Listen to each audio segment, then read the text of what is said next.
Hai. Halo semuanya, terima kasih sudah menuliskan dari mana Anda berasal hari ini. Sangat senang Today. mendengarkan kita mendapatkan dari masyarakat dari seluruh dunia. Kita memiliki peserta dari hampir semua zona waktu. Jadi selamat pagi, selamat siang, dan selamat malam untuk Anda semua. Atas nama International Pollutants Elimination Network dan co-sponsor kami, The Endocrine Society, dan the We Alaska want Community Action on Toxic, global webinar about the saya human dengan senang health hati menyambut threats. Anda semua pada webinar global hari ini tentang ancaman bahan kimia dalam plastik terhadap kesehatan manusia. Saya Lia Esquilo, Koordinator Program dan Kebijakan IPEN. Dalam webinar ini, ada Aileen Lucero, komite dan anggota IPEN, dan petugas Eco Waste Coalition yang akan juga menjadi co-facilitator. Hello, Eileen. Before we proceed, please allow me Sebelum to kita share. mulai presentasi ini, perkenankan saya mengingatkan bahwa webinar ini direkam dan rekamannya akan kami publikasikan di channel YouTube IPEN. Kami menyediakan alih bahasa untuk bahasa Arab, bahasa Indonesia, bahasa Portugis, Perancis, Spanyol, dan Rusia. Anda bisa memilih bahasa yang diinginkan dengan klik tombol alih bahasa di bagian bawah sebelah kanan. Kami menerima 1 hingga 2 pertanyaan untuk 3 presenter atau penyaji hari ini. Akan ada sesi tanya jawab yang lebih panjang di akhir webinar. Mohon tulis pertanyaan Anda menggunakan fitur Q&A. Terakhir, saya mengharapkan Anda untuk melengkapi survei pasca webinar nanti setelah webinar selesai. Co-chair Untuk of membuka IPEN's. kegiatan kita hari ini secara resmi, saya ingin mengundang Grevin Ocheng, Co-chair IPEN Toxic Plastic Working Group, untuk memberikan kata sambutan. Hello. Halo. Yes, Griffins, go ahead. Oh, thank you very much. Sorry, sorry. Terima kasih, Lia. My internet. Sudah mengenalkan saya karena internet saya sedang bermasalah. Terima kasih banyak sudah untuk memberikan waktunya. Selamat datang semuanya. Nama saya Grevin Ocheng dan saya adalah co-chair IPEN Toxic Plastic Group. Saya akan memberikan informasi sedikit tentang IPEN sebagai kata sambutan. Saya akan mempresentasikan sedikit slide di sini. Yes, we can, Griffins. Okay, just thank you. Please, thank you. Let me put on slides. slideshow. Thank you very much. Okay. So, seperti yang Anda lihat di sini, ini adalah kesempatan bagi saya untuk menyambut Anda semuanya. Saya akan memberikan informasi sedikit tentang IPEN sebagai co-chair dari kelompok kerja plastik beracun. IPEN berpartisipasi dan melibatkan 125 negara, dan tujuannya, misinya adalah bekerja untuk masa depan yang bebas racun, menghubungkan upaya lokal, regional, dan global untuk mencegah bahaya bahan kimia dan limbah. Upaya IPEN itu adalah melakukan upaya-upaya lokal dan global. Webinar, every stage of the life cycle plastic is associated. Kita tahu bahwa setiap tahap di siklus kehidupan plastik berkaitan dengan bahan kimia berbahaya. Penggunaan bahan kimia berbahaya di dalam plastik dimulai dari ekstraksi, produksi, penggunaan, daur ulang, dan dalam proses pembakaran hingga pembuangan plastik itu melibatkan bahan kimia berbahaya yang tentunya membahayakan masyarakat. Ada banyak data yang sudah dipublikasikan oleh IPEN seperti yang Anda lihat di slide ini. Pada slide ini, Anda bisa melihat beberapa laporan yang sudah diproduksi atau dihasilkan oleh IPEN yang bisa diakses di website IPEN berkaitan dengan adiktif plastik yang beracun dan bahan kimia beracun yang ditemukan pada produk plastik di Afrika. Tujuan IPEN adalah untuk menghapuskan dampak beracun dari bahan kimia di setiap fase plastik. Link berikut ini bisa Anda tuju untuk mendapatkan informasi tentang kampanye-kampanye IPEN dan dokumen atau laporan yang tadi saya sebutkan. when it comes to the issue of hazardous chemicals in plastic. And with that, I want to thank you very much and welcome. Saya ingin mengucapkan terima kasih dan menyambut Anda. Selamat datang di webinar hari ini. Terima kasih. Thank you very much. Saya kembalikan kepada Lia. Thank you for joining us today. Terima kasih Griffith, terima kasih sudah Main agenda. ikut serta dalam kegiatan hari ini. Dan teman-teman, saya akan menyerahkan agenda ini ke Aileen. Aileen, sekarang saya serahkan kepada Anda. Terima kasih Lia. Jadi mulai pada Desember 2020, Endocrine Society dan IPAN rilis laporan dengan judul Plastik, EDC, dan Kesehatan, laporan resmi dan komprehensif yang menyediakan pengetahuan terbaik saat ini tentang efek bahan kimia pengganggu endokrin pada kesehatan manusia. Penelitian yang dilakukan beberapa dekade menunjukkan bahwa plastik menimbulkan ancaman bagi kesehatan masyarakat karena mengandung sejumlah bahan kimia pengganggu endokrin yang berbahaya atau EDC yang larut dan mencemari manusia dan lingkungan. Bersama dengan kita hari ini adalah para ahli di balik laporan penting untuk dunia ini. Dan kami sangat berterima kasih pada mereka karena dapat membagikan keahlian mereka dan menyempatkan waktu bersama dengan kita hari ini. Pembicara pertama kita adalah penulis utama laporan ini, Dr. Jody Flows. Dr. Flows memperoleh gelar doktornya dalam bidang fisiologi dari Universitas Arizona dan melakukan penelitian pasca doktor di Universitas Johns Hopkins dan Universitas Maryland. Program penelitian Dr. Flows terpusat pada penentuan mekanisme di mana bahan kimia lingkungan mempengaruhi perkembangan dan fungsi ovarium. Beliau telah menerbitkan lebih dari 250 makalah peer review dan merupakan penerima Patricia Sokolove Outstanding Mentor Award, menerima penghargaan Dr. Gordon dan Mr. Helen Kruger Research Excellence Award, kemudian penghargaan Pfizer Animal Health Award untuk penelitiannya, dan juga award dari University Scholar, award dari Pfizer Animal Health untuk research, dan banyak award lainnya. Teman-teman, mari kita sambut Dr. Flows. Hello, and thank you very much for giving us Halo, this. dan terima kasih banyak telah memberikan kesempatan kepada saya untuk berbicara tentang ancaman bahan kimia dalam plastik terhadap kesehatan manusia. Saya akan mulai webinar ini dengan memberikan pengenalan tentang bahan kimia pengganggu endokrin yang ada dalam plastik atau biasanya kita sebut EDC dalam plastik. Pertama-tama, saya ingin menyatakan bahwa para penulis laporan ini dan presentasi ini tidak memiliki konflik kepentingan apapun. Jadi terima kasih atas kesempatannya untuk membahas publikasi kami yang merangkum pengetahuan tentang bahan kimia pengganggu endokrin. Publikasi ini merupakan ringkasan penelitian tentang topik plastik, EDC, dan kesehatan, dan mencakup informasi dari ratusan studi peer review. EDC seringkali ditemukan dalam komponen plastik atau aditif yang digunakan produsen untuk memproduksi plastik. Diagram yang Anda lihat ini menggambarkan bahwa sekitar 275 juta metrik ton plastik digunakan di seluruh dunia setiap tahun. Diagram ini juga menunjukkan bahwa sejumlah kecil plastik ini pada akhirnya akan didaur ulang. Sedangkan banyak plastik dibakar atau berakhir di tempat pembuangan sampah atau di lautan. Misalnya, diperkirakan 20 juta metrik ton per tahun adalah plastik yang dibakar, 32 juta metrik ton per tahun adalah plastik yang salah kelola, sekitar 8 juta metrik ton per tahun berakhir di laut, 215 juta metrik ton per tahun dibuang ke tempat pembuangan sampah, 5 juta metrik ton adalah plastik sisa, dan kita memproduksi sekitar 270 juta metrik ton per tahun setiap tahunnya, dan itu adalah plastik baru. Dan sekali lagi hanya untuk mendekatkan bahwa hanya sejumlah kecil plastik sekitar 10 juta metrik ton yang didaur ulang. Jadi upaya untuk mengembangkan bentuk plastik yang lebih ramah lingkungan seperti bioplastik benar-benar belum mengatasi masalah paparan bahan kimia pengganggu endokrin ini.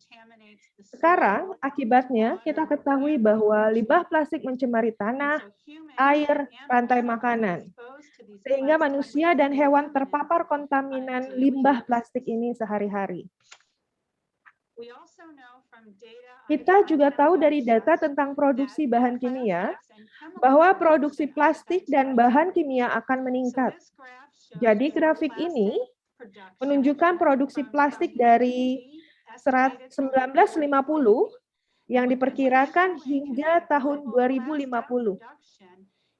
Apa yang ditunjukkan grafik ini adalah produk plastik global meningkat secara dramatis hingga jutaan metrik ton selama periode waktu tertentu. Dan di bagian ini adalah tentang di mana kita berada sekarang. Dan diperkirakan kita akan terus membuat, menjual, dan menggunakan lebih banyak plastik seiring berjalannya waktu. Saat ini, satu masalah besar tentang topik ini adalah ketergantungan pada plastik membahayakan kesehatan manusia. Kita ketahui bahwa bahan kimia berbahaya digunakan selama produksi plastik atau sebagai aditif dalam produk plastik. Dan kita juga tahu bahwa bahan kimia pengganggu endokrin atau EDC dapat berasal dari plastik ini dan memblokir, meniru, atau mengganggu hormon tubuh. Sekarang perhatian umum dalam hal ini adalah EDC ini dapat mengancam populasi yang rentan. Pada berbagai waktu dalam siklus kehidupan, EDC dapat menimbulkan resiko yang sangat besar bagi kesehatan. Ibu dan bayinya selama kehamilan sangat sensitif terhadap paparan EDC.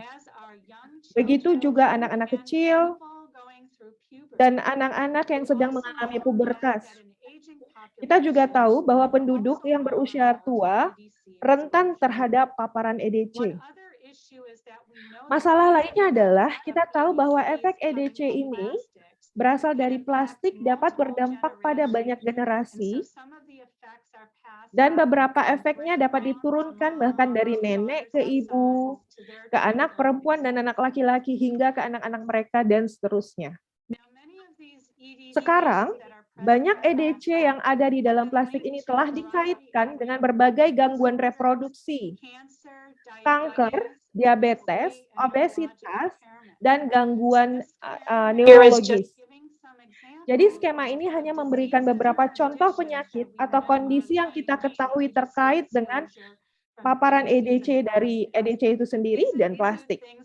Ini termasuk hal-hal seperti kanker payudara, kelainan pada organ vital, jumlah sperma yang rendah, meningkatnya risiko kanker prostat, meningkatnya risiko obesitas, diabetes, kanker testis, asma, dan penyakit-penyakit lain seperti ADHD dan autis. Saat ini mengingat kita tahu EDC berasal dari plastik dapat mempengaruhi kesehatan manusia, saya ingin memberikan beberapa contoh bahan kimia yang ada dalam plastik dan memberitahu Anda sedikit lebih banyak tentang setiap bahan kimia ini dan bagaimana bahan kimia tersebut dapat berdampak pada kesehatan manusia. Salah satu contoh yang saya ingin tunjukkan adalah bisphenol A, yang juga disingkat BPA. BPA ditemukan dalam wadah makanan dan minuman yang digunakan kembali. BPA ini ada dalam lapisan kaleng dan digunakan dalam peralatan medis dan olahraga, lensa kacamata, kwitansi kertas termal, dan pipa air plastik. Masalahnya adalah BPA yang keluar dari produk ini dan masuk baik ke tempat pembuangan sampah atau mencemari air limbah, air tanah, air tawar, atau larut ke dalam makanan atau minuman yang kita konsumsi. BPA terdaftar sebagai zat yang sangat diperhatikan oleh Uni Eropa dan telah terbukti beracun oleh ratusan penelitian kimia. Selain BPA yang beracun, terdapat beberapa pengganti BPA yang dikenal beracun juga. Strukturnya menunjukkan beberapa pengganti BPA yang berbeda, yang dikenal sebagai BPS dan BPF. Ini hanya menunjukkan struktur pengganti ini, dan satu hal yang kita ketahui adalah bahwa pengganti BPA ini juga beracun, sama beracunnya, dan dalam beberapa kasus lebih beracun dari BPA itu sendiri. BPA telah terbukti berdampak pada perkembangan otak dan tingkah laku, khususnya dikaitkan dengan meningkatnya kecemasan, depresi, hiperaktif, kurangnya konsentrasi, dan masalah perilaku. BPA juga bersifat racun bagi kesehatan reproduksi. Beberapa penelitian pada hewan dan manusia menunjukkan bahwa BPA mengurangi fertilitas dan meningkatkan risiko PCOS yang merupakan sindrom ovarium polikistik. BPA menyebabkan disfungsi seksual pada laki-laki. Kita juga tahu bahwa paparan BPA dikaitkan dengan meningkatnya risiko kanker. Dikaitkan dengan kanker payudara, kanker prostat, ovarium, dan endometrium. Selain BPA adalah satu kelompok bahan kimia beracun dari plastik, kelompok bahan kimia lainnya adalah phthalate. Phthalate digunakan dalam produk untuk meningkatkan fleksibilitas produk dan mengurangi kerapuhan produk tersebut. Phthalate ini digunakan dalam produk PVC atau polyvinyl klorida. Phthalate sebagai pelarut dalam produk perawatan pribadi, digunakan sebagai pengisi dalam obat-obatan dan suplemen diet, digunakan dalam kemasan makanan dan minuman, mainan anak-anak, serta tabung medis dan kantong infus. Saat ini, plastik yang mengandung phthalate yang mengkhawatirkan kita, karena kita tahu dari sebagian besar penelitian bahwa paparan phthalate memiliki efek buruk pada kesehatan manusia dan hewan. Paparan phthalate telah terbukti mengurangi level testosteron dan estrogen pada hewan dan manusia. Phthalate telah diidentifikasi sebagai racun reproduksi dan dapat mengganggu fungsi ovarium, rahim, hipofisis, dan hipotalamus. Phthalate telah terbukti menghambat kemampuan sistem hormon tiroid untuk berfungsi dengan baik dan telah dikaitkan dengan meningkatnya risiko diabetes dan obesitas. Sekarang, jenis bahan kimia yang ketiga yang ada dalam plastik yang menjadi perhatian kita juga adalah kelompok bahan kimia yang disebut bahan kimia perfluorinasi. Bahan kimia perfluorinasi adalah kelompok ribuan bahan kimia aktif permukaan untuk industri. Strukturnya terdiri atas ikatan karbon fluorin yang sangat kuat, yang membuat senyawa ini sangat stabil. Senyawa ini tidak terdegradasi secara signifikan di lingkungan, dan karenanya mereka disebut bahan kimia abadi. Bahan kimia perfluorinasi memiliki sifat tahan air dan minyak, sehingga bahan kimia ini digunakan untuk beragam pemakaian, dari kemasan makanan dan peralatan masak anti lengket, hingga penyerapan bahan pakaian, furnitur, dan tekstil lainnya untuk meningkatkan bahan yang tahan air dan noda.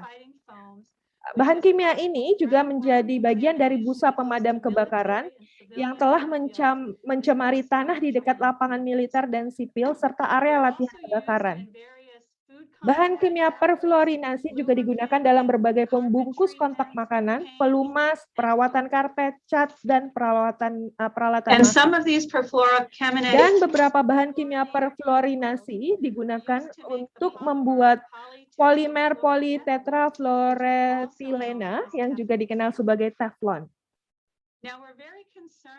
Sekarang kita sangat prihatin dengan bahan kimia perfluorinasi. Dan dari bahan kimia ini, bahan kimia perfluorinasi yang paling banyak diteliti dikenal dengan PFOS dan PFOA. Dua bahan kimia ini telah digunakan sejak 1940, dan paparan manusia terhadap bahan kimia ini telah dikaitkan dengan dampak kesehatan yang merugikan, termasuk gangguan sistem imun, liver, lipid darah, dan fungsi tiroid. Bahan kimia tersebut telah terbukti menurunkan berat badan bayi, mengubah masa awal pubertas, meningkatkan risiko kanker payudara, dan bahan kimia tersebut telah dikaitkan dengan kanker ginjal, testis, prostat, dan ovarium, serta limfoma non-Hodgkin. Karena orang-orang sangat terpapar bahan kimia ini, yang telah terbukti beracun, bahan kimia tersebut telah tercatat dalam pembatasan internasional dalam Konvensi Stockholm tentang pollutant organic persistent karena sifatnya yang persisten. Terakhir, saya ingin memberikan contoh alkylphenol. Alkylphenol dan alkylphenol ethoxylate adalah keluarga bahan kimia volum produksi tinggi yang merupakan bahan kimia aktif permukaan dan juga dikenal sebagai surfaktan. Bahan kimia tersebut digunakan sebagai deterjen, pengemulsi, pelarut, dan dispersan dalam berbagai produk. Misalnya cat, deterjen rumah tangga dan industri, formulasi pestisida, dan produk perawatan pribadi dapat mengandung alkylphenol. Alkylphenol ethoxylate berakhir di saluran air dan merupakan kontaminan umum di lingkungan di mana bahan kimia ini terurai menjadi produk degradasi seperti non-liphenol. Senyawa ini tentunya beracun dan memiliki sifat persisten dan akumulatif. Alkylphenol termasuk di antara EDC pertama yang ditemukan pada tahun 1990-an karena sifat estrogeniknya dalam plastik kultur sel. Dan hari ini mereka masih digunakan sebagai aditif dalam plastik yang berhubungan dengan cairan. Sekarang karena penggunaan umum alkylphenol ini, sekali lagi alkylphenol ada dalam cat latex, pestisida, pembersih industri, deterjen, produk perawatan pribadi, dan plastik. Kami prihatin dengan penggunaan ini karena alkylphenol diketahui memiliki efek buruk pada kesehatan. Jadi, paparan alkylphenol telah dikaitkan dengan infertilitas pria, jumlah sperma yang rendah, alkylphenol telah terbukti mengganggu perkembangan prostat, meningkatkan risiko kanker pria, dan meningkatkan risiko kanker payudara pada wanita dan pria di antara orang-orang yang terpapar alkylphenol di tempat kerja. Jadi dengan contoh-contoh ini, saya akan berhenti sekarang, dan saya senang menjawab pertanyaan apapun, dan selanjutnya saya akan menyerahkan presentasi kepada Dr. Laura Vanderberg, yang akan memberikan contoh tambahan tentang ancaman kesehatan manusia dari bahan kimia dalam plastik. Terima kasih banyak atas perhatiannya, dan saya dengan senang hati menjawab pertanyaan selama sesi tanya-jawab. Terima kasih Dr. Flood atas presentasinya. Sekarang kita akan menerima 2-3 pertanyaan. So first question, Dr. Floss. Pertanyaan pertama, apakah ada alternatif aman, alternatif plastik yang keluar di Afrika? Terima kasih atas pertanyaan itu ada pertanyaan yang baik. Beberapa pengganti yang baik untuk bahan kimia itu adalah menggunakan wadah gelas, wadah kaca yang tidak memiliki bahan kimia. Beberapa alternatif aman yang bisa digunakan selain plastik adalah menggunakan alat makan yang terbuat dari baja dan tentunya bahan makanan yang tempat makanan yang dari baja tidak memiliki paparan EDC. Terima kasih Dr. Flo. Pertanyaan lainnya adalah Anda sebutkan sebelumnya tentang efek pada bayi dan anak-anak. Bagaimana efek buruk bagi mama dan bayinya? Menurut kami ada mekanisme yang berbeda ketika kita melihat generasi atau transgeneration, efek transgenerasi pada anak-anak. Changes so that the EDC exposure is changing the epigenome, changing akan ada perubahan epigenetik atau perubahan struktur DNA apabila ada efek antara satu generasi dengan generasi lain karena paparan dari bahan kimia ini. Dan perubahan epigenetik ini karena status DNA yang berubah dan adanya perubahan epigenetik lainnya yang sehingga mempengaruhi perbedaan efek. Thank you, Dr. Floss, for that answer. Terima kasih, Dr. Floss.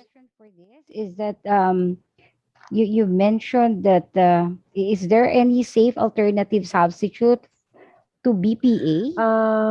Pertanyaan yang ada di Q&A adalah apakah alternatif plastik sudah keluar di Afrika? Karena di Senegal pemerintah mengusulkan undang-undang untuk melarang plastik tetap. Saya tidak mengetahui tentang pengganti untuk BPA yang aman, karena BPS atau dan pengganti lainnya tidak aman juga.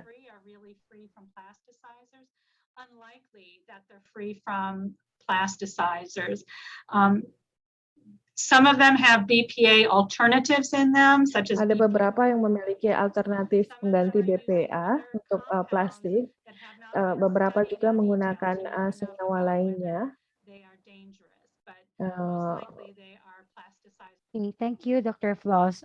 Folks, I know Terima you kasih, still Dr. have lots Floss. of questions in your mind, so please type your questions using the Dan Q&A. saya tahu Anda memiliki banyak pertanyaan. And Silakan we tulis di will bagian answer Q&A. all of that in the longer Q&A toward the Kita end. akan menjawab pertanyaan lainnya yang ada di Q&A nanti di agenda yang lebih panjang lagi setelah 3 speaker presentasi. Terima kasih Dr. Floss atas presentasinya. Pembicara kami berikutnya adalah salah satu penulis laporan, yaitu Dr. Laura van der Berg.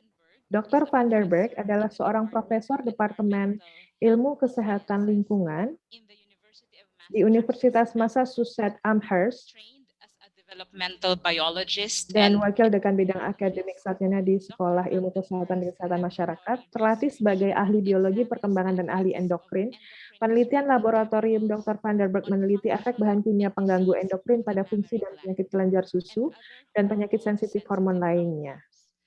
Dr. Vandenberg Di luar lab, penelitiannya secara kritis mengkalkulasi masalah yang mempengaruhi penilaian risiko dan bahaya untuk bahan kimia. Dr. van der Berg adalah seorang penulis di lebih dari 100 makalah peer review dan 12 bab buku. Teman-teman, mari kita dengarkan Dr. Laura van der Berg. Thank you for the opportunity to speak Terima to you. kasih atas kesempatannya kepada saya untuk menjadi pembicara hari ini. Saya akan melanjutkan apa yang dijelaskan Dr. Floss tadi dan memberikan beberapa contoh tentang bahan kimia umum, di mana bahan kimia pengganggu endokrin ditemukan di dalam plastik. Rangkaian bahan kimia pertama yang akan saya jelaskan adalah tentang bahan kimia penstabil ultraviolet. Ini adalah bahan kimia yang ditambahkan ke produk yang melindungi plastik dari kerusakan akibat radiasi ultraviolet yang membahayakan.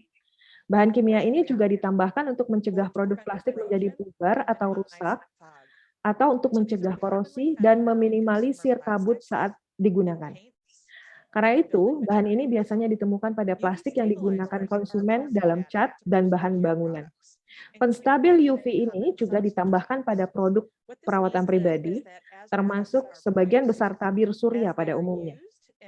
Artinya, ketika produk diproduksi, ketika digunakan, dan bahkan ketika digunakan sebagaimana diperuntukkan atau ketika masuk tubuh manusia, maka berkontribusi pada paparan terhadap individu dan juga melepaskannya ke lingkungan.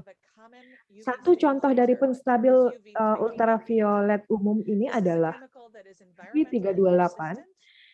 UV328 ini adalah bahan kimia yang bersifat persisten terhadap lingkungan, sehingga telah diusulkan untuk ditambahkan dalam Konvensi Stockholm. Secara luas, UV328 ditambahkan pada plastik dan ditemukan pada bagian kecil plastik. Mikroplastik yang telah terdeteksi di seluruh dunia, termasuk di lingkungan di mana kegiatan manusia tidak biasanya terjadi. Temuan ini menandakan bahwa UV328 adalah bahan kimia yang terkandung dalam plastik yang dapat berpindah di seluruh dunia.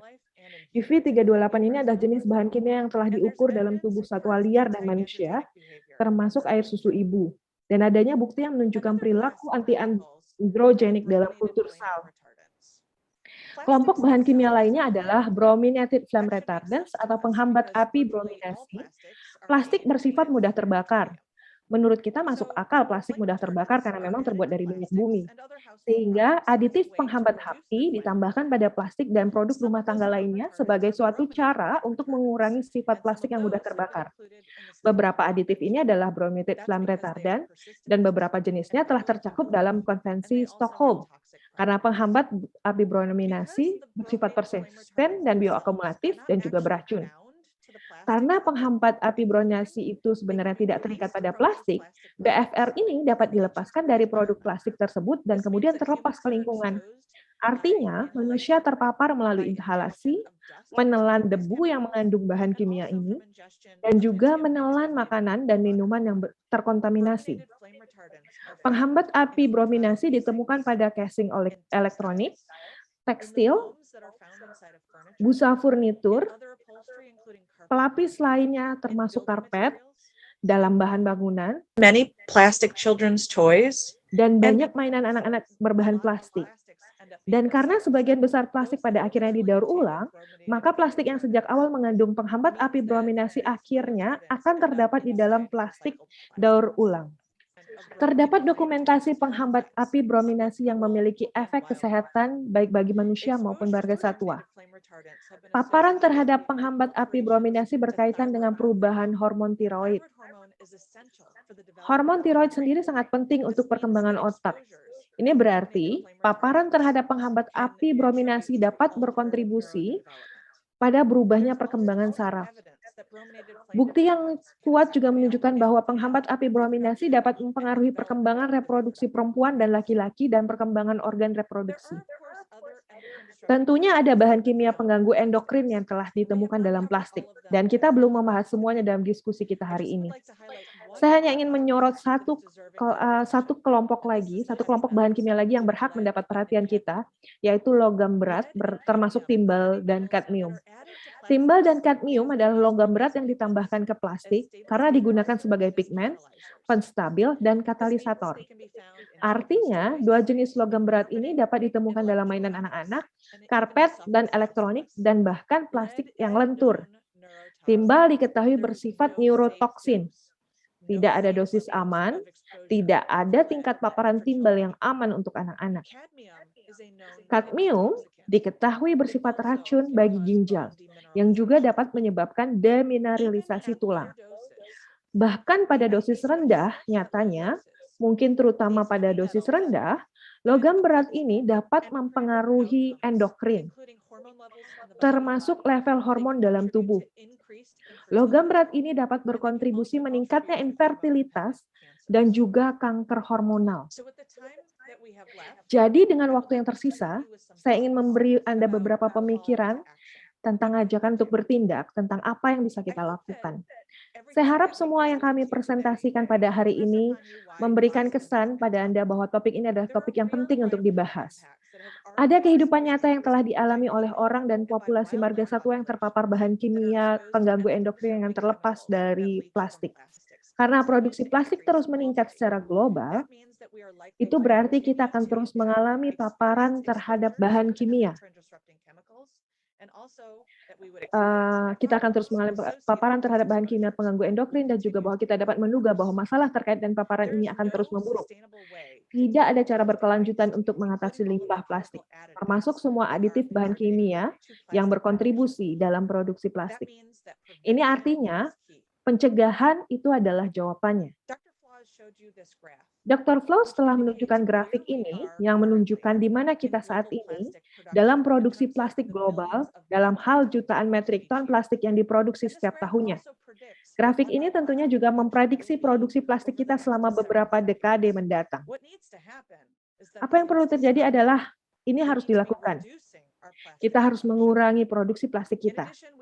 Selain itu, kita harus memikirkan cara alternatif untuk menciptakan plastik yang kita butuhkan dan bagaimana kita dapat mengganti atau mengubah aditif yang paling berbahaya.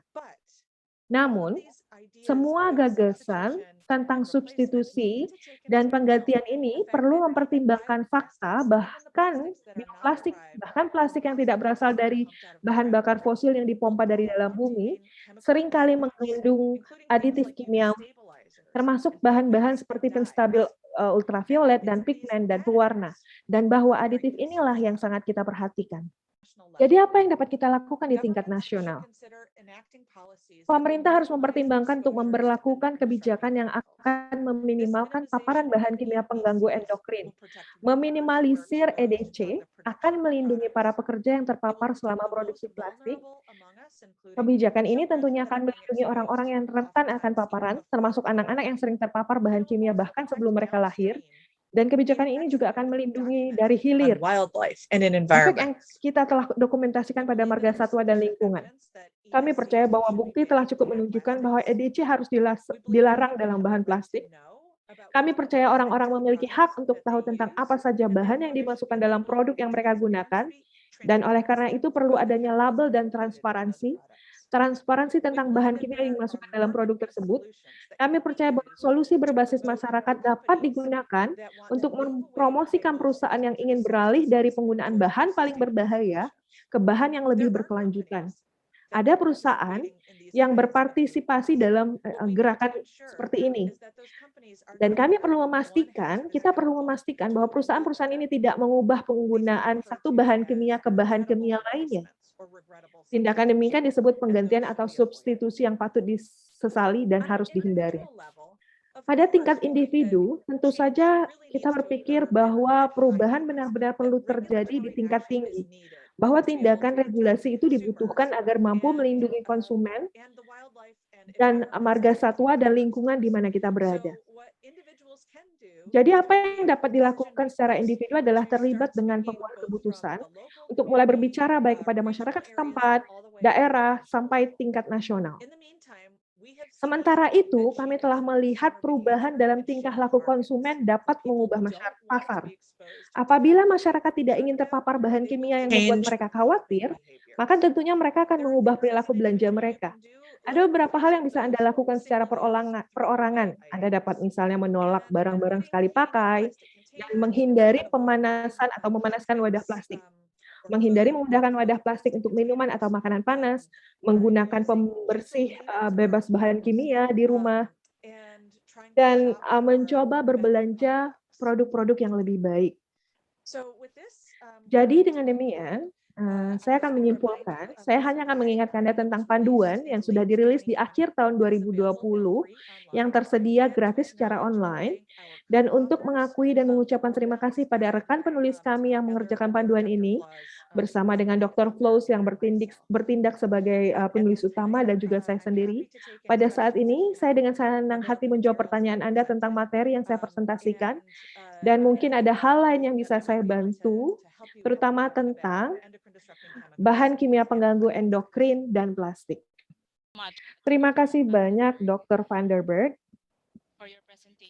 Untuk presentasinya, kami sekarang akan dengan senang hati menerima 1-2 pertanyaan dari audiens.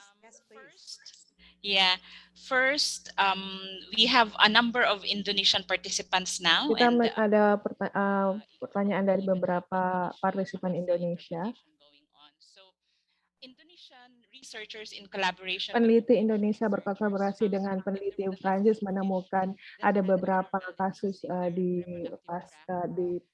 ikan atau temuan di ikan. Peneliti menyatakan bahwa EDC di dalam plastik terakumulasi di dalam lingkungan. Partisipan ingin mengetahui apakah ikan yang dimakan oleh orang berdampak pada kesehatan atau tubuh manusia. Pertanyaan yang sangat baik. Ini adalah bukan yang pertanyaan yang baru tentang keterkaitan antara bahan kimia pengganggu endokrin. That the wastewater often had a lot of ethinyl estradiol, which is the active ingredient. Air limbah memiliki bahan kimia dan tidak mengejutkan bahwa sebenarnya ikan terutama terpapar pada bahan kimia sehingga terjadinya silang menyilang. Pertanyaan tentang konsumsi ikan ada 2 poin penting. Yang pertama adalah kita harus melihat merupakan tanda bahwa apa yang dilakukan bahan kimia kepada human. Jika khawatir dengan konsumsi yang dimakan, maka kita harus memperhatikan lingkungan, kesehatan reproduktif marga satwa. Jadi kita juga itu berkaitan dengan kesehatan reproduksi masyarakat apabila memakan ikan, dan sangat berbahaya memakan ikan yang telah memakan bahan kimia, apalagi bahan kimia itu bersifat persisten dan bertahan di tubuh ikan tersebut. So it's less the biology of the fish having an abnormal reproduction and more tubuh atau badan sebuah ikan itu, seekor ikan memiliki sistem biologi yang berbeda dan tentunya menerima bahan kimia itu sehingga dan tentunya mengkhawatirkan apabila makan makanan dari lingkungan yang berisi bahan kimia persisten. Kita ada pertanyaan lainnya dari John Dell. Apakah menurut Anda good or are legitimate? I see this being apakah menurut Anda advertised. jenis sertifikat layar hijau yang menyembunyikan formula aditif kimia yang tepat itu baik? Saya melihat ini diiklankan, tapi saya curiga bukankah transparansi penuh aditif akan lebih baik, atau apakah tes dan sertifikasi layar hijau merupakan langkah maju yang baik?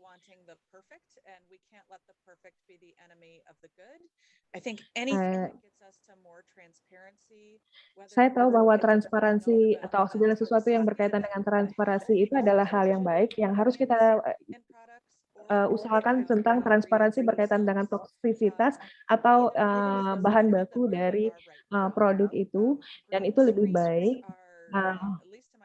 Penjelasan tentang green screen atau informasi tentang green screen dari perusahaan dan perusahaan yang berkaitan dengan memberikan informasi tentang bahan-bahan yang ada di dalam produk mereka.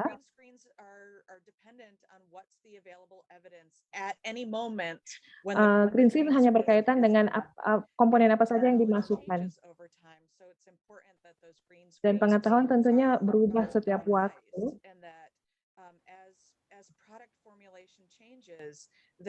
Karena formulasi produk itu berubah, label tentang produk bahan kimia yang dimasukkan itu, tapi harusnya label daftar dari bahan baku yang digunakan di dalam plastik itu dimasukkan.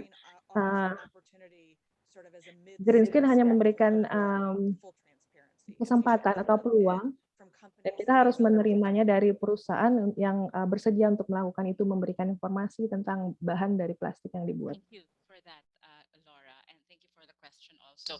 Our last question for this portion. Pertanyaan berikutnya. A longer question and answer forum later. Laura, if you may, thank you for your very instructive actions that can be done. You cited them. Can you share some real-life examples of Bisakah Anda memberikan contoh dari solutions that you know have been enacted or have been implemented? Kenyataan apa yang kebijakan yang sudah dijelaskan atau digunakan? Pada umumnya,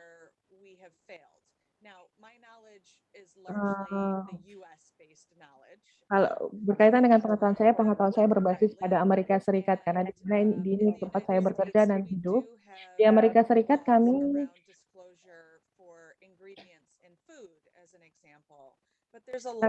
mengungkap beberapa bahan baku atau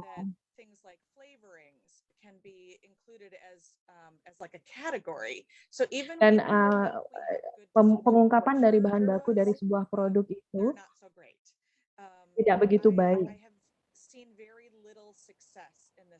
Saya melihat sedikit keberhasilan dalam pengungkapan atau penggunaan label untuk bahan baku yang digunakan dalam sebuah dan keputusan dari pembuat keputusan menjadi kesempatan yang salah digunakan dalam mengimplementasikan kebijakan. Dan menurut saya kebijakannya tidak begitu bagus. Sayangnya, contoh yang saya berikan tidaklah contoh yang baik. Terima kasih banyak, Laura. Kita harus berhenti sekarang karena kita akan lanjut ke presentasi yang ketiga. Kita akan memiliki sesi tanya jawab yang lebih panjang nantinya.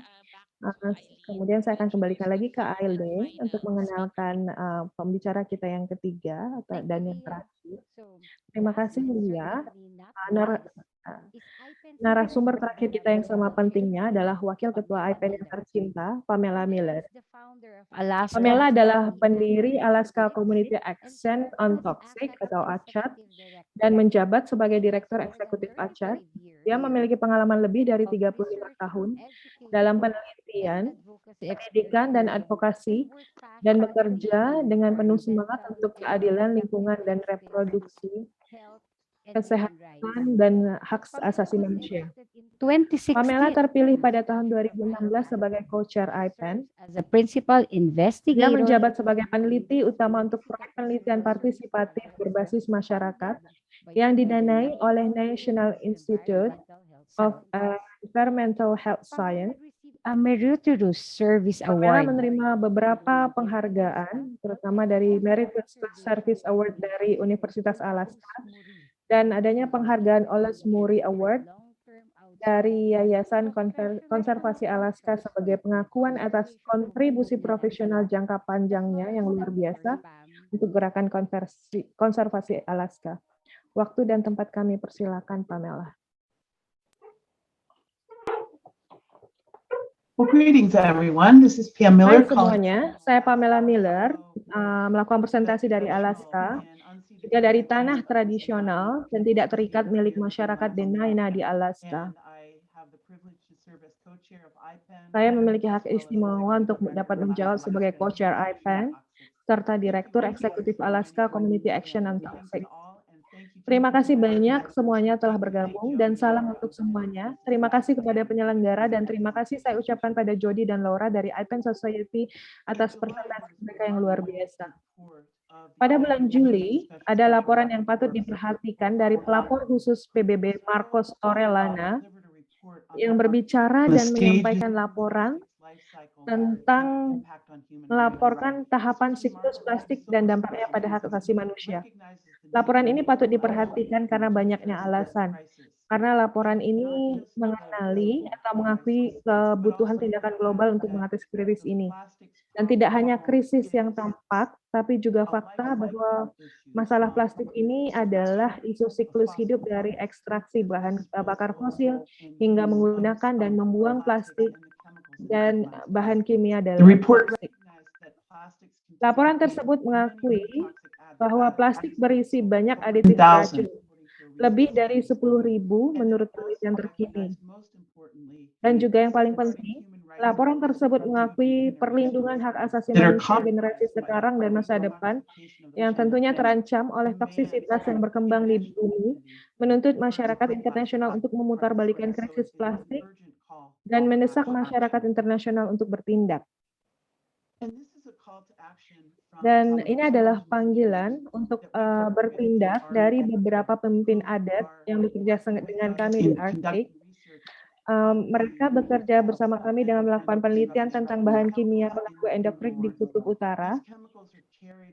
Bahan kimia ini terbawa angin dan di lautan dari ratusan dan kadang ribuan mil jauhnya.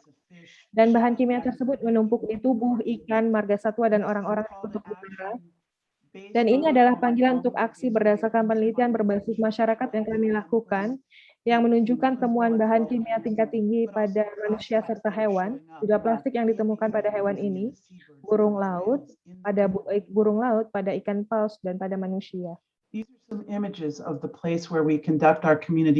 Gambar-gambar ini adalah tempat di mana kami melakukan penelitian berbasis masyarakat di pulau yang kami sebut dengan Pulau Silcook Park, juga dikenal dengan Pulau Saint Lawrence di Laut Bering Utara. Kami menyadari bahwa Arktik adalah sing belahan bumi tidak hanya untuk bahan kimia, tapi juga plastik yang dibawa arus angin ke daerah ini. Dan masyarakat adatnya juga mengandalkan masyarakat tradisional yang sebagian besar berasal dari laut. Tentunya mereka sangat rentan terhadap efek bahan kimia dari plastik ini dan memiliki bahan kimia level tertinggi polutan organik persisten dari polutan manapun di bumi. Suhu di sini memanas 3 kali lebih cepat dari bagian planet lainnya, dan hal ini memperburuk mobilisasi dan pengangkutan bahan kimia dan mikroplastik yang telah diasingkan dalam permafrost, es, gletser yang dilepaskan di daerah di Kutub Utara. Daerah-daerah yang sangat penting tentunya bagi kultur tradisional masyarakat adat di sini. Mencairnya es, gletser, dan permafrost melepaskan bahan kimia dan plastik beracun yang diasingkan lingkungan dan jaring makanan kita. Ini adalah beberapa hasil dari kelompok penelitian yang dilakukan untuk melihat kepadatan dan perkembangbiakan plastik mikro yang telah sampai di arus laut, yang berasal dari banyak sumber di garis lintang yang lebih rendah. Kami mendokumentasikan fakta bahwa Samudra Kutub Utara sekarang mengandung paling banyak plastik dari semua cukup laut di bumi karena merupakan tempat pembuangan tidak hanya bahan kimia tapi juga plastik, dan mikroplastik juga ditemukan di permukaan, pada dasar laut, serta di pantai. Sungguh luar biasa rasanya melihat penyebaran mikroplastik hingga sampai di kutub utara. Dan sekali lagi, ini bukan hanya masalah mikroplastik itu sendiri, tetapi adanya fakta bahwa mikroplastik ini membawa bahan kimia beracun plastics yang as telah well menjadi aditif dalam plastik, serta bahan kimia yang telah diserap saat mengapung di lautan.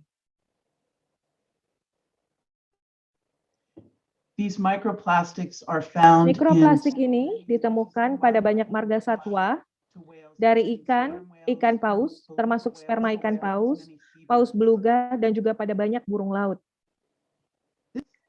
Nah, pada slide ini menunjukkan industri bahan bakar fosil dan bahan kimia pada proyeksi bagaimana mereka menginvestasikan bahan kimia dalam plastik, dan adanya fakta bahwa proyeksi mereka mengharapkan peningkatan yang cepat dalam produksi plastik dan bahan kimia karena permintaan bahan bakar fosil untuk pembakaran benar-benar menurun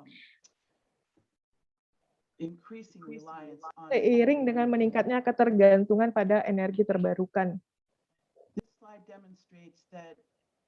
Slide ini mendemonstrasikan bahwa aditif bahan kimia merupakan masalah di seluruh siklus hidup plastik, dari ekstraksi minyak dan gas, produksi bahan kimia dalam plastik, hingga produksi plastik itu sendiri, penggunaan plastik oleh konsumen, masalah bahan kimia yang keluar di rumah kita atau terpapar di rumah kita, daur ulang yang sebagian besar hanya mitos belaka, dan masalah utama dalam proses pembakaran dan pembuangan yang biasanya paling banyak dirasakan oleh masyarakat yang berada di garis depan.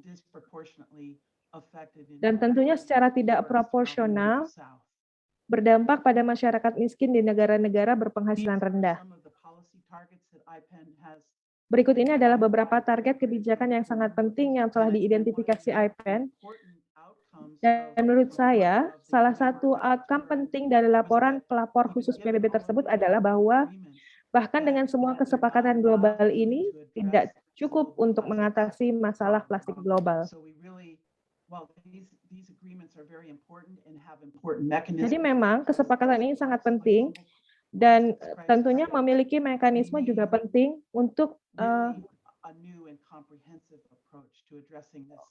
mengatasi bagian dari krisis plastik. Kita benar-benar perlu pendekatan komprehensif yang baru untuk mengatasi masalah besar ini. Konvensi Stockholm sendiri sangat-sangat penting karena fokus pada penghapusan daripada memungkinkan penambahan bahan kimia baru.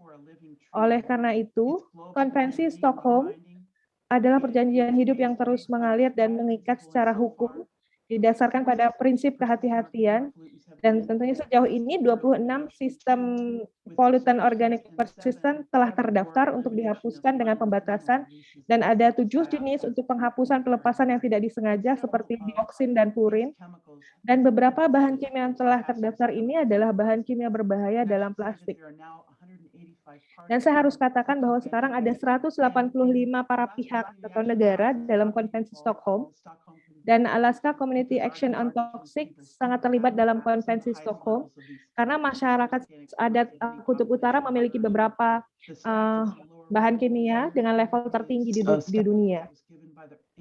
Patung yang Anda lihat di slide ini di sebelah kanan bawah diberikan oleh Dewan Circumpolar Inuit kepada para delegasi Konvensi Stockholm untuk mengingatkan mereka bahwa isu ini bukanlah masalah abstrak, bahwa bahan kimia ini mempengaruhi kehidupan dan kesehatan wanita, anak-anak, dan generasi mendatang.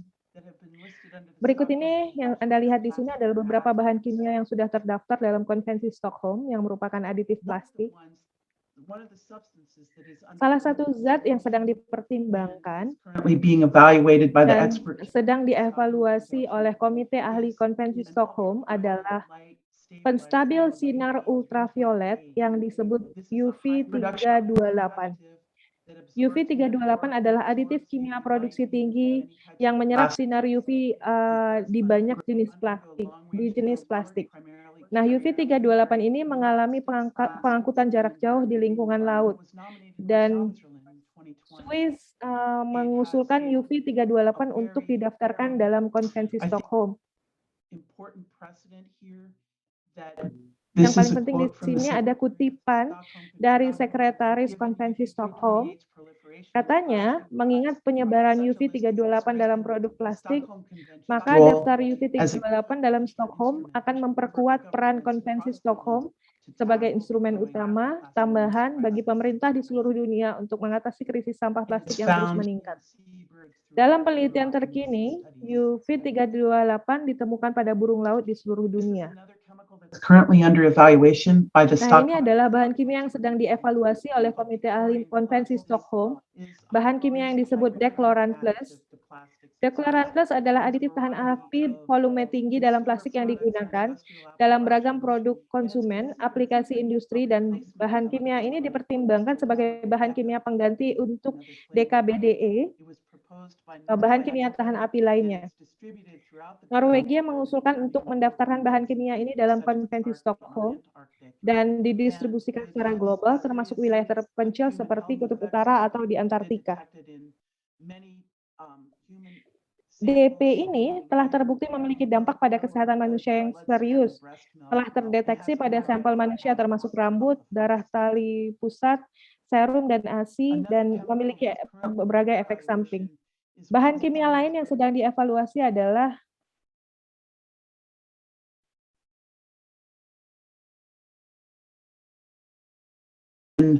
Other fun site of one of the most highly contaminated sites. bahan kimia lain yang sedang dievaluasi adalah salah satu yang sangat penting bagi saya karena diproduksi di kampung halaman saya, In my family.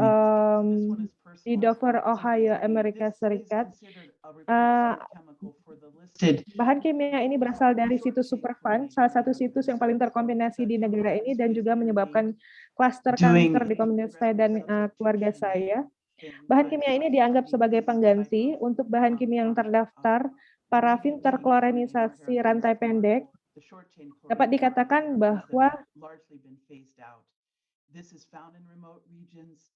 dikatakan bahwa industri bahan kimia telah melakukan penggantian yang disesalkan dengan mengganti jenis parafin terklorinasi rantai pendek yang sebagian besar telah dihapus sebenarnya. Bahan kimia ini juga ditemukan di daerah yang terpencil. Bahan kimia ini sangat beracun terutama untuk sistem organ, liver, ginjal, tiroid, dan lain-lain yang tertulis di situ. Maka dari itu bahan kimia ini salah satu yang harus sangat kita perjuangkan. Nah, slide ini menunjukkan beberapa laporan terbaru IPEN yang tidak akan saya bahas karena saya tahu bahwa Laura dan Jody akan sudah membicarakannya.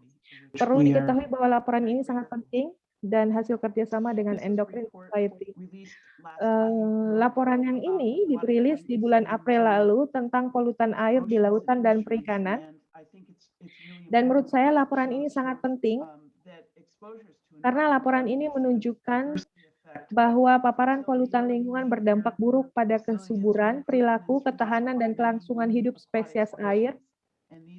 Dan laporan ini mencakup efek endokrin di lingkungan perairan.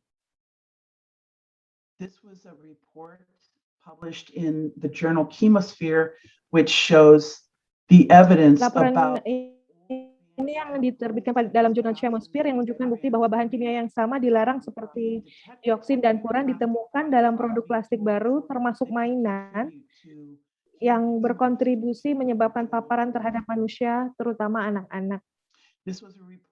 Nah, ini adalah laporan yang menunjukkan solusi salah tentang pembuangan limbah plastik dengan cara di mana kemudian meracuni masyarakat dan orang-orang dan rantai makanan dan komunitas di Afrika, Asia, Eropa Tengah dan Timur serta Amerika Latin. Jadi sekali lagi memikirkan pembakaran dan sistem bahan bakar limbah benar-benar bukan solusi untuk pembuangan sampah plastik. Laporan ini kemudian menunjukkan bahwa plastik dan pembuangan plastik dengan cara pembakaran menyebabkan kontaminasi pada jaring makanan.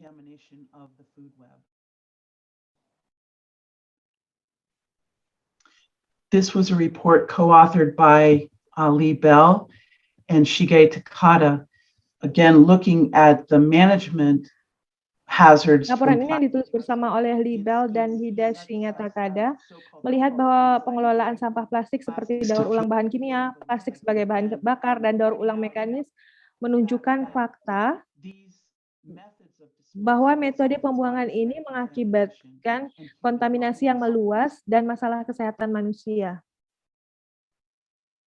This is the mighty IPEN network. Seperti yang Anda lihat di slide ini adalah jaringan IPEN yang sangat besar, di mana mungkin sebagian besar dari Anda berada di sini. Dan IPEN benar-benar membawa kita semua untuk bekerja bersama-sama mengatasi masalah global ini. Bersama-sama kita tentunya lebih kuat. IPEN telah mengembangkan dokumen tentang pandangan kendali global akan plastik. Saya tidak akan membahas semua masalah ini, tetapi pada dasarnya tujuannya adalah menghilangkan racun dan paket bahan kimia di setiap fase plastik, termasuk produksi, pengangkutan, penggunaan, dan pembangunan. Dan ini adalah beberapa prinsip dasar di mana IPEN mengadvokasi dan mendukung. Berikut ini ada beberapa publikasi yang dihasilkan tim penelitian berbasis masyarakat kami, menginvestigasi bahan kimia pengganggu endokrin di Kutub Utara. Dan jika Anda ingin mendapatkan publikasi ini sebagai referensi, tentunya saya dengan senang hati akan memberikan linknya. Saya berterima kasih atas perhatian Anda. Saya sangat menghargainya. Di foto ini adalah Ani Alowa, salah satu orang tua yang sudah menginspirasi penelitian berbasis masyarakat tentang bahan kimia pengganggu endokrin. Karena sebagai petugas kesehatan masyarakat dan orang tua, beliau mengamati perbedaan kesehatan yang terkait dengan racun militer dan sumber bahan kimia lainnya pada orang-orang di Silpuka. Terima kasih banyak.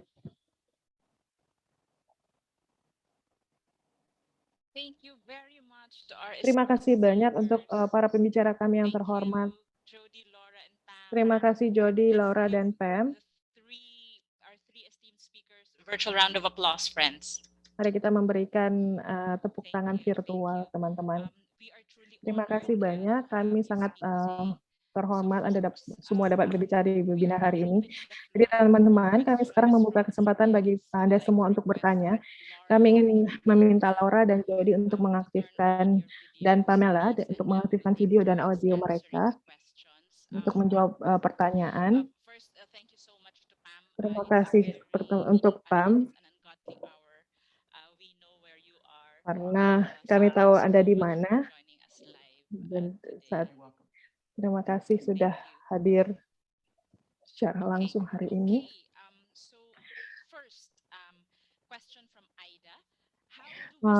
Ada pertanyaan dari Ida, bagaimana kita mengamankan atau meyakinkan bahwa aspek bahan kimia dari plastik termasuk di dalam kebijakan masa depan?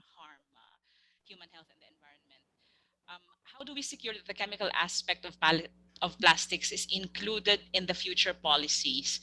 It seems the trend. Sepertinya trennya lebih fokus pada CO2 dan perubahan iklim.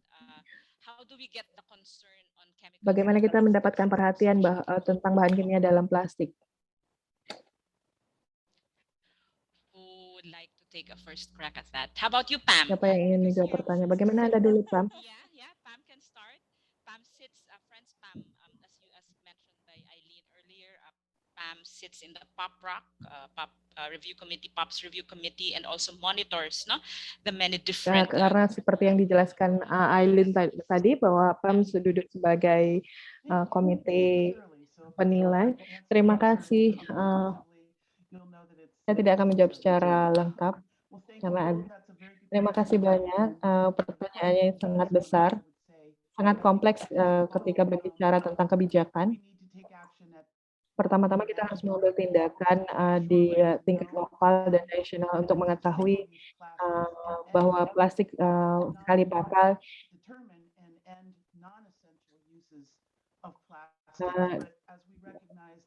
pakai mengandung bahan kimia,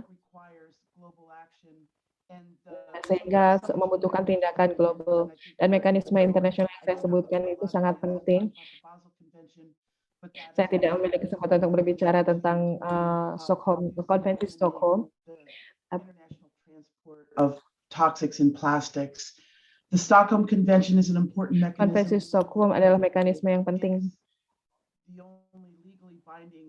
karena peraturan atau kesepakatan yang mengikat pemerintah atau negara, misalnya tentang UV 328.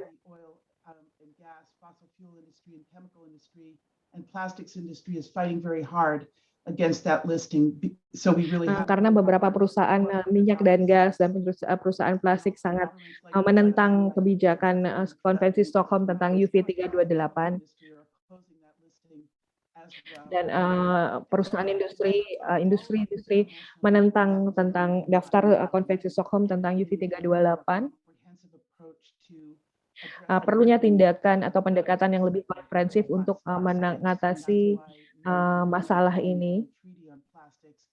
Tentunya kesepakatan global dapat mengatasi atau berupaya mengatasi masalah bahan kimia dalam plastik untuk menghentikan siklus hidup plastik itu sendiri.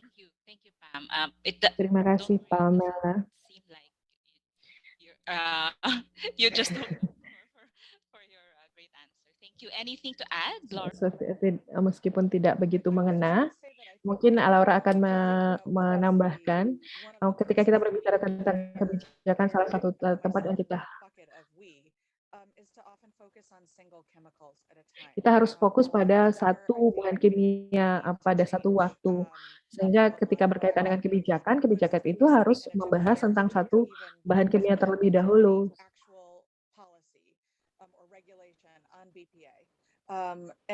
Misalnya berkaitan dengan satu regulasi tentang BPA, kemudian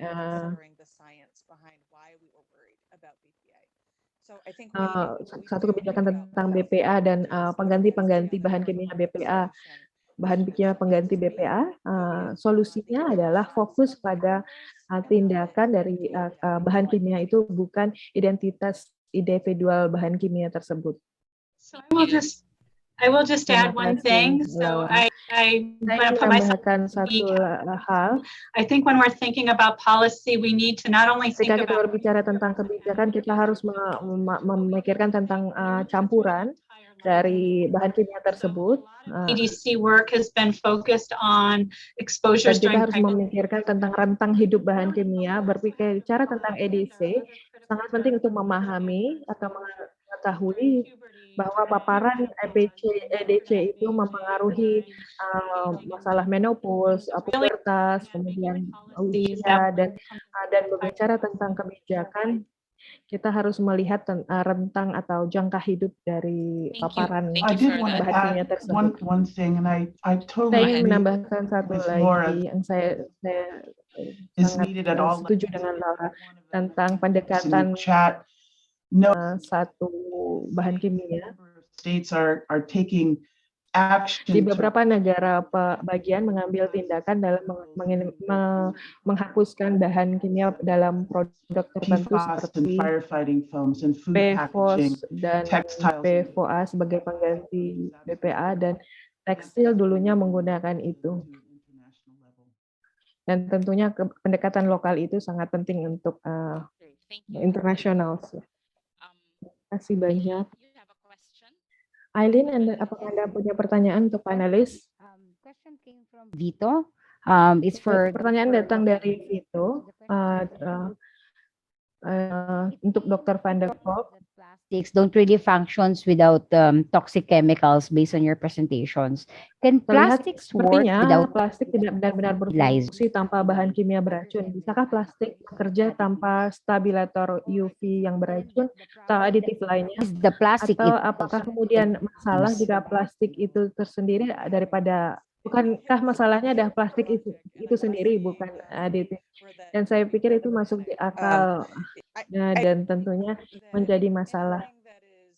Dan saya rasa apapun yang berkaitan, yang digunakan, kemudian diproduksi, kemudian dibuang, ada sesuatu yang harus sebenarnya kita khawatirkan.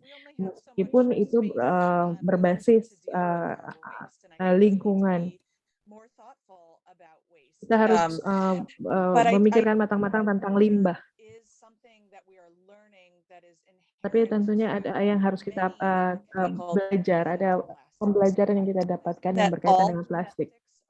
necessarily hazardous to health? Apakah No. semuanya plastik semuanya berbahaya untuk kesehatan? Tidak semuanya plastik berbahaya, tapi kenyataannya plastik yang terbuat dengan satu senyawa bahan kimia sangat jarang terjadi atau sangat jarang. Misalnya botol plastik an important source of clean water yang sekali pakai. that you can count on to not Itu dapat mencemari air tawar atau air bersih kita. Botol plastik itu biasanya berasal dari poliklorin, merupakan rangkaian bahan kimia yang juga menjadi bahan kimia pengganggu endokrin. Poliklorin sendiri memiliki jadi aditif untuk bahan plastik. Ada pigmen yang ditambahkan untuk botol plastik tersebut. Seringkali botol plastik itu memiliki label plastik sebenarnya dilarang di tempat-tempat tertentu. Apa yang harus kita pikirkan atau apa yang sudah disorot oleh Dr. Firth adalah campuran dari senyawa dari produk senyawa yang digunakan dalam produk tersebut. So we want all of the Dan kita harus ingredients to melihat be safe. bahan pembuat plastik itu. Dan kita harus melihat, dan tentunya sangat sulit, pertanyaan sangat sulit untuk melihat bahan-bahan pembuat plastik tersebut. Jen Sass, that I think is very important. Dan yang paling penting menurut saya, pertanyaan tersebut adalah metode yang bisa kita lakukan.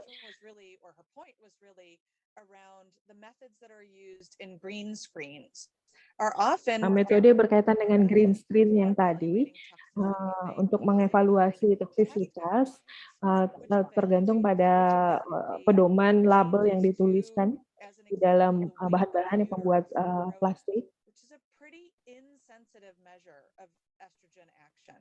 So we're kind of again caught in this catch-22 where an ingredient might appear to be safe and used bahan-bahan dalam plastik mungkin atau mungkin tidak aman digunakan sebagai karena ukuran yang digunakan tidak sensitif untuk mengukur bahwa bahan-bahan tersebut cukup aman untuk digunakan dalam membuat atau memproduksi plastik.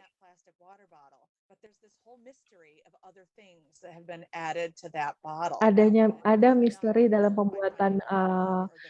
pembuatan plastik yang tidak dijelaskan atau diungkapkan di botol plastik itu sendiri oleh perusahaan. Apakah ada tambahan, Jody atau Pamela? So next question, we'll take the one from Alejandra.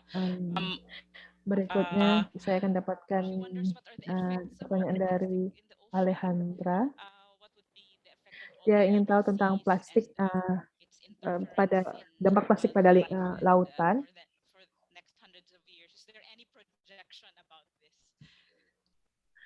Dan bahan kimia pengganggu endokrin pada marga satwa untuk ratusan tahun ke depan.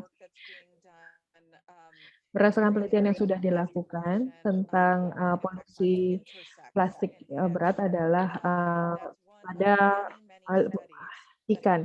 Banyak penelitian yang dilakukan pada marga satwa dan menemukan adanya pencemaran pada plastik. Dan cerita to see in other more difficult to study species, including humans. I think spesies-spesies ikan yang terpapar bahan kimia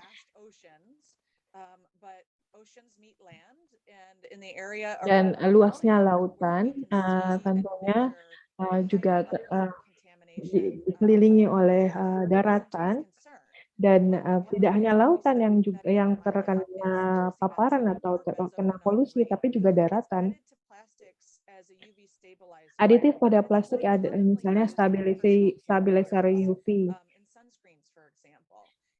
Berkaitan dengan sunscreen misalnya, di Hawaii, penelitian di Hawaii menemukan bahwa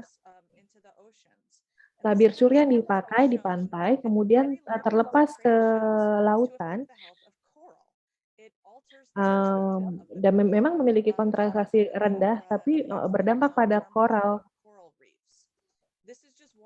berdampak pada karang. Dan beberapa penelitian menunjukkan bahwa kegiatan-kegiatan manusia itu berdampak pada kehidupan marga satwa di lautan. Beberapa tahun penelitian beberapa tahun. Beberapa temuan pengetahuan mengatakan bahwa dilusi atau pengenceran menjadi solusi untuk polusi. Apabila kita memikirkan apa yang kita gunakan, kita tidak perlu memikirkan tentang apa yang terjadi di lautan.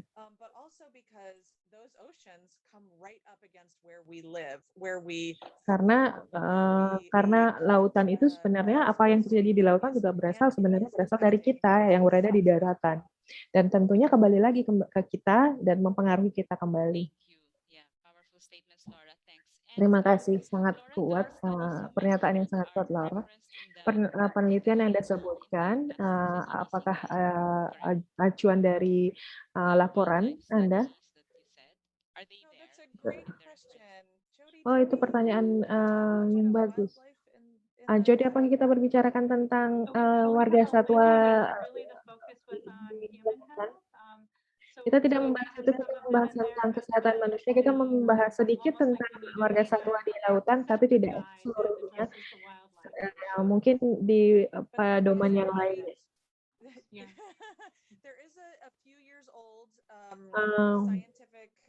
Tapi ada beberapa pernyataan ilmiah beberapa tahun yang lalu yang sekitar 1.500 halaman yang bisa diakses. Mungkin saya akan menyebarkan atau mengirimkan linknya nanti di chat. Dan penelitian ilmiah itu membahas tentang pengaruhnya pada marga satwa di lautan. Terima kasih, sehingga semua orang bisa aksesnya. Dan Pamela, apakah Anda ingin menambahkan sesuatu? Nah, saya juga ingin menambahkan link tentang laporan IPEN tentang bukti ilmiah bahaya pada marga satwa lautan. Dan Eileen, back to you. Eileen, kembali pada Anda. Sebenarnya kita punya banyak pertanyaan. Beberapa sudah dijawab oleh pembicara kita. Ada beberapa pembicara dari Jepang. Dan ini dari KOA. Sebagian besar dari bahan kimia berasal dari karbon. So, do you think we should stop producing chemicals utilizing chlorine or halogens? So, apakah menurut Anda kita menggunakan bahan kimia menggunakan klorin atau? My view is that menurut pendapat saya, ini berdasarkan penelitian dari beberapa para ahli. Ada bahan kimia yang harus kita melihat, ada bahwa ada bahan kimia memiliki penggunaan utama dan ada juga yang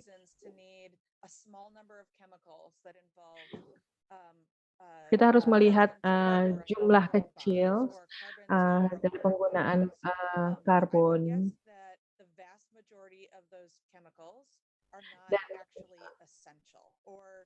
many of their uses are not actually essential. I think again this comes back to that point about can we regulate. Kembali lagi ke poin tentang bahan kimia yang dikelompokkan. Bahan kimia tersebut dikelompokkan ke dalam apa? Apakah diprioritaskan dan digunakan secara terbatas sebisa mungkin? Saya pikir pertanyaannya adalah salah satu yang buat kita khawatir tentang bahan kimia pengganti. Dan ini adalah mungkin pertanyaan terakhir, mohon maaf. What's your thoughts on how can we properly dispose of contaminated plastic? bagaimana kita membuang plastik yang memiliki racun atau plastik yang memiliki bahan kimia beracun. We're all laughing because, I think it was very depressing to me a few years ago to really realize what was happening to plastics that I thought I was. Menurut saya menyedihkan beberapa tahun yang lalu apa yang bisa kita lakukan tentang pembuangan plastik secara individual. Kita coba untuk melakukan hal yang benar. Saya memiliki beberapa mahasiswa atau kolega yang melakukan daur ulang dan mereka bilang mereka melakukan daur ulang dan kita tentunya melakukan hal yang terbaik. Tapi yang harus diperhatikan tentang apa yang terjadi dengan proses daur ulang. Kalau kita mengatakan tidak pada daur ulang, tentunya kita harus, atau kita mengatakan tidak pada produk berbahan plastik, ya harusnya kita tidak mengatakan tidak sama sekali, atau kita tidak membutuhkan sedotan. Saya tidak membutuhkan sedotan, jadi hanya bilang saja tidak pada sedotan. Saya tahu sedotan menjadi simbol plastik. Itu adalah salah satu cara sederhana bahwa kita tidak membutuhkan produk yang berbahan plastik. Kita tidak perlu menghabiskan uang pada perusahaan yang mengeksploitasi memproduksi plastik. Dan kita membangun jaringan yang menuntut perubahan. Dan menurut saya regulasi dan kebijakan itu adalah alat yang bagus, tapi bergeraknya sangat lambat. Jadi sehingga sebagai konsumen, kita harus melihat yang harus diubah adalah perilaku konsumen. Jadi ketika perilaku konsumen berubah, itu menjadi kekuatan yang sangat bagus. Kekuatan yang sangat dahsyat. Dan saya setuju dengan Laura. Pertanyaan itu sangat susah. Kebijakan sangat bergerak lambat. Saya berusaha untuk mengatakan tidak sebisa mungkin. Hal yang paling penting adalah mengubah pola perspektif. Dan saya juga setuju tentang itu. Kita memiliki pilihan untuk which is why we need policies in place to prevent. Tentunya kita butuh kebijakan untuk mencegah solusi pembuangan atau pembakaran atau daur ulang. Recycling, which chemical industry and many governments are promoting as a false solution to dealing with plastic waste. We need real solutions. We need to eliminate. Kita butuhkan solusi yang nyata untuk menghapuskan penggunaan plastik ini sebanyak mungkin. Terima kasih Pak Dr. Laura dan Dr. Jody atas jawaban yang sangat bagus.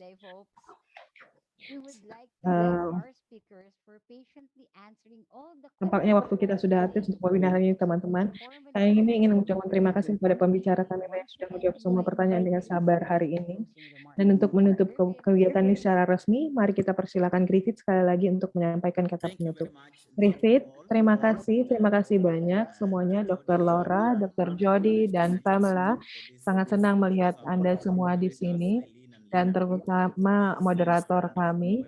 Terima kasih. Dan untuk webinar ini banyak informasi yang penting tentang plastik EDC dan kesehatan. Dan ini adalah salah satu tujuan IPEN untuk memberikan informasi kepada publik tentang isu bahan kimia berbahaya.